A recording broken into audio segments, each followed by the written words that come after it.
Master plan কি? বাংলাদেশের রাজনীতিতে আগামী 12ই ফেব্রুয়ারি একটি নির্বাচন হতে যাচ্ছে, কিন্তু আপনি কি লক্ষ্য করেছেন যে এই নির্বাচন নিয়ে ঢাকা যতটা উত্তাল তার চেয়েও বেশি তীক্ষ্ণ নজর রাখছে প্রতিবেশী দেশ ভারত। দিল্লিতে এখন আলোচনা একটাই, 1.5 দশক পর বাংলাদেশে এমন এক সরকার আসতে চলেছে যেখানে তাদের পুরনো বন্ধু আওয়ামী লীগ নেই। অনেকে ভাবছেন ভারত কি তবে চিন্তিত?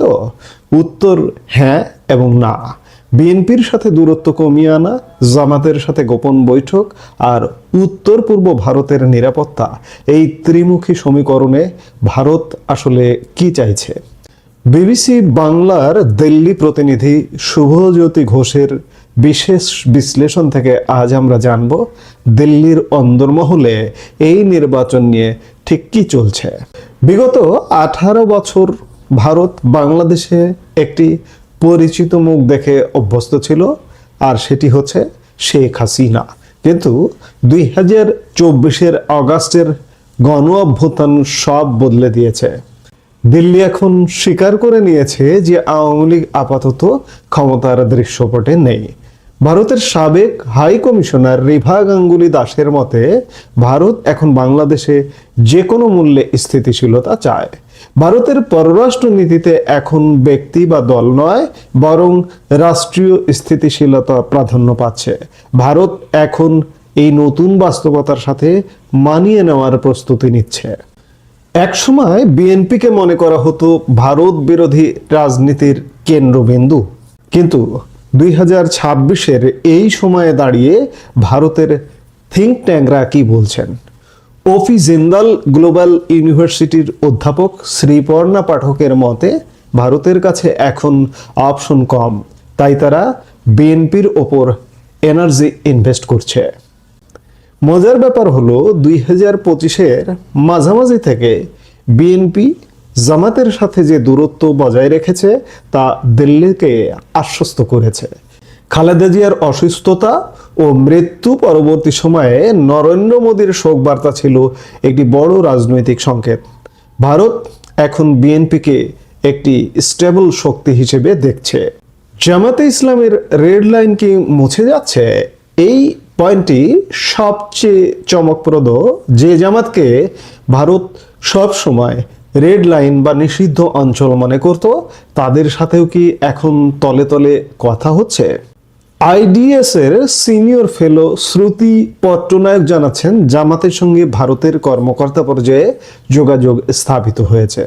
এমনকি জামাতের আমির শফিকুর রহমান নিজেই দাবি করেছেন ভারতীয় কূটনীতিকের সাথে তার সাক্ষাতের কথা। ভারত এখন আর কোনো পক্ষকে বাদ দিতে চাইছে না।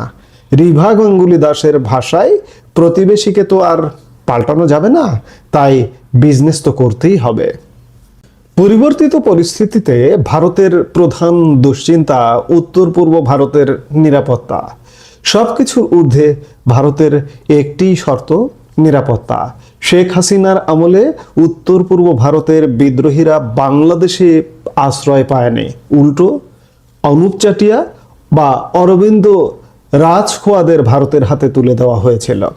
দিল্লি স্পষ্ট বার্তা দিয়ে দিয়েছে ঢাকায় যে সরকারি আসুক, ভারতের 7 সিস্টার্স বা উত্তর পূর্বাঞ্চলের নিরাপত্তা নিয়ে কোনো আপোষ করা হবে না। শ্রুতি পট্টনায়ক স্পষ্ট বলছেন, আপনারা পাকিস্তানের সাথে সম্পর্ক বাড়ান বা যা খুশি করুন, কিন্তু সেটা যেন ভারতের নিরাপত্তা বিনিময় না হয়। সাবেক রাষ্ট্রদূত সৌমেন রায়ের মতে ভারত এখন আগের চেয়ে অনেক শক্তিশালী। শিলিগুড়ি থেকে মিজোরাম পর্যন্ত ভারত সামরিকভাবে এতটাই প্রস্তুত যে আগের মতো নিরাপত্তা ঝুঁকি এখন আর নেই। সুতরাং আগামী 12 ফেব্রুয়ারি যে নির্বাচন, শুধু সেটি বাংলাদেশের জন্য নয়, ভারতের পররাষ্ট্র নীতির জন্য একটি অ্যাসিড টেস্ট।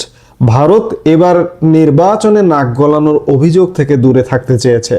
তারা অংশগ্রহণমূলক নির্বাচন চেয়েছিল, কিন্তু আওয়ামী লীগ যখন মাঠ থেকে ছিটকে গেল, তখনও ভারত বলেছে যে বাংলাদেশে একটা অন্তর্ভুক্তিমূলক নির্বাচন চায়।